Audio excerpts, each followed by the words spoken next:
سب سے بڑا کائنات کا سچ کیا ہے؟ کہ اللہ وحدہ لا شریک ہے۔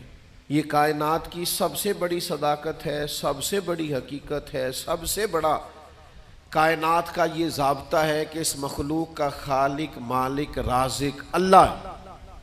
لیکن اللہ کہتا ہے ادعو الی سبیل ربک بالحکمہ، کسی کو اللہ کی طرف بھی بلاؤ نہ تو حکمت کے ساتھ بلاؤ، اللہ کے رستے کی بھی دعوت دو تو دانائی کے ساتھ دو، لوگوں کو اللہ کی جانب بھی بلاؤ تو تم معاملہ فہم بن کے بلاؤ۔ اگر ہم دانائی چھوڑ دیں گے تو بعض اوقات بات ٹھیک بھی ہوگی تو وہ نتیجہ خیز ثابت نہیں ہوگی۔ وہ کسی نے کہا تھا بات اگرچہ بے سلیقہ ہو کلیم، پر بات کرنے کو سلیقہ چاہیے۔ آپ سلیقے سے بات کریں، معاملہ فہم۔ دیکھیں نا نبی پاک صلی اللہ علیہ وسلم نے فرمایا اپنی اولاد کی بھی عزت کرو۔ حضور کے مناسب میں سے ہے دانائی سکھانا، اپنی اولاد کو بھی اکرام سے پکارو، آپ ان کا نام بھی اچھے لہجے سے پکاریں، ان کے لیے بھی آپ کے لب و لہجے میں مٹھاس ہونی چاہیے۔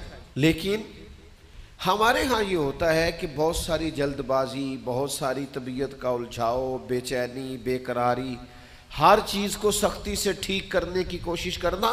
ہوتی ہیں بعض چیزیں بھی سختی سے ٹھیک، لیکن ساری چیزیں سختی سے ٹھیک نہیں ہوتی۔ آپ نہایت معاملہ فہمی کے ساتھ، نہایت تدبر کے ساتھ حضور لوگوں کو دین کی طرف بلاتے تو بڑے کمال انداز میں سرکار دعوت دیتے، اللہ کا پیغام دیتے تو اس میں اتنی مٹھاس ہوتی کہ دلوں میں بات گھر کر جاتی۔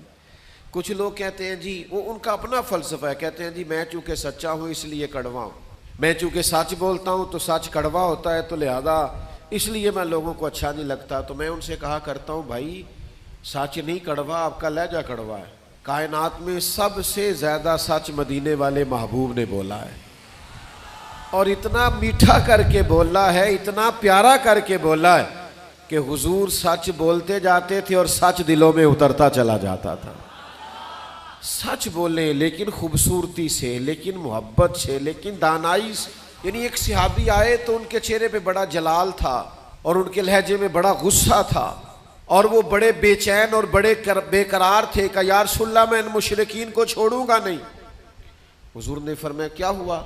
یا رسول اللہ وہ آپ کا نام بگاڑ کے لیتے ہیں، وہ بگاڑ کے نام لیتے ہیں اس لیے کہ وہ کہتے ہیں اگر ہم محمد مان لیں تو محمد صلی اللہ تعالی علیہ وسلم کا تو مان ہے جس کی بار بار تعریف کی جائے، تو وہ نام بگاڑ کے لیتے ہیں، اور نام بگاڑ کے آپ کو برا بھلا کہتے ہیں۔ تو سرکار مسکرائے، فرمایا پتہ نہیں وہ کس کو برا بھلا کہتے ہیں، پتہ نہیں وہ کس کا نام بگاڑتے ہیں، مجھے تو اللہ نے محمد بنا کے بھیجا ہے۔